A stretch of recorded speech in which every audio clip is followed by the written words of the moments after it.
my first years, I was in Angers, which is the main campus of ESSCA. It's a really, really nice campus because everything happens there. There's tons of associations, tons of student groups. I was in a bunch of them. I was part of the sailing team. I was part of the Winter Sports Association. I was part of the Theater Association. I was part of an association that also volunteers to help kids in schools from like complicated areas in Angers and like give them support, etc. So there's everything. There's associations for sports, associations for culture, associations for arts, associations for volunteering. There's really anything. And I mean, the common thing between all of them is really the fact that you are in an association, yes, because it's your passion and because you want to do something extra, but it also because you want to meet people, you want to make new friends, and you want to be around people that share the same interests as you. So for that, ESSCA is great because you can feel lost when you go to a new university, where you go to a new campus and you don't know much people. And me coming from Portugal, I was not in my country, even if I'm half French. For me, France was a foreign concept. It was, so I wanted to be able to meet people in a more, let's say, user-friendly way. So that was how I did. I just got myself into a bunch of associations, and it actually worked because the people that were there shared common interests. And then honestly, the first times you go to an association, it's just like chatting, meeting people, going out, linking, having friends, networking, etc. And sometimes today I even meet people, I don't know, like in Paris in some bar or at some company or at some meeting. I'm like, hey, you're that girl that was 1 year below me, that you were in the same association. We organized this event together. No. And it's like a thing that links us. So that's really fun. Later on, when I was in China, we had no associations because the campus was quite small still. But we had a lot of like groups that managed our, I would say, our nightlife in China. And for the campus was, it was a really small campus. They changed the year after I was gone, before closing again for COVID. So I think they're going to reopen something big this year. And then of course I did, my last campus was in Paris. So for my MSc, because I couldn't go back to China to finish it.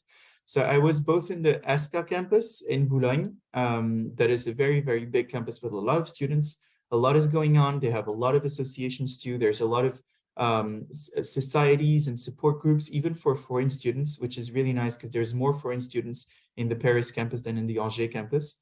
And in the Angers campus, they're very centralized with like the Angers city. While here in Paris, they're more left alone by the city because there's so many foreign people in Paris. So there's some kind of following made from the campus of Paris to the foreign students. As for me, I was already I got along already very well with the people I was doing my master's with, because most of them were with me in China before. So it was not a necessity, but I know it exists. And then I was also in the campus of EFAP, which is the school which ESSCA has a shared MBA agreement with for the MSc on luxury. And so I saw those two realities that are completely different. Both schools are super, super different from each other. So it's also nice to have like two different influences of schools that teach you different things. So I really liked it. So thank you so much. To conclude, do you have any tips or advice that you would want to give someone who wants to apply at ESSCA? So for someone who would apply to ESSCA, I think that ESSCA is a school where the corporate world has a very, very huge meaning. It's a school, of course, it's going to teach you a lot about the academics and the theory, but I think it's a school that makes you focus since year 1, even if you join in year 5. It's going to make you understand how important it is for business students to talk about business, to enjoy business, to focus on business, to, let's say, look towards and look into what's happening in the business world. They are really going to make you find internships. They're going to coach you about that. They're going to advise you on what kind of internships would fit you better, would suit you better, so that once you leave ESSCA, you're ready for the job market. And I think any student that wants to go to a school like ESSCA, which is a business school, which is very close to the corporate world, and which trains as well for the corporate world too, should really take advantage of everything that ESSCA has to offer in terms of training for that. So do not hesitate to reach out to the people from ESSCA in charge of the corporate relations. Do not hesitate to reach out to the master's directors or to people that come from the HR departments of big, so in my case, big luxury companies that would come to us in class and would coach us about our pitches and our interviews. They have a lot to offer. It's up for the student. It's up to the student also to decide to which extent we're going to use that or not. In my opinion, you should use everything that ESSCA has to offer you because they want you to succeed. I saw that in my case, they're very flexible and it's really a one-to-one approach. So that's what I like, because I was a bit of an atypical profile with all the countries I was in and all the different orientations I wanted my studies to go to. So that's an advice I would give to any person applying to ESSCA. Then really for the application, I would say just give it all you have.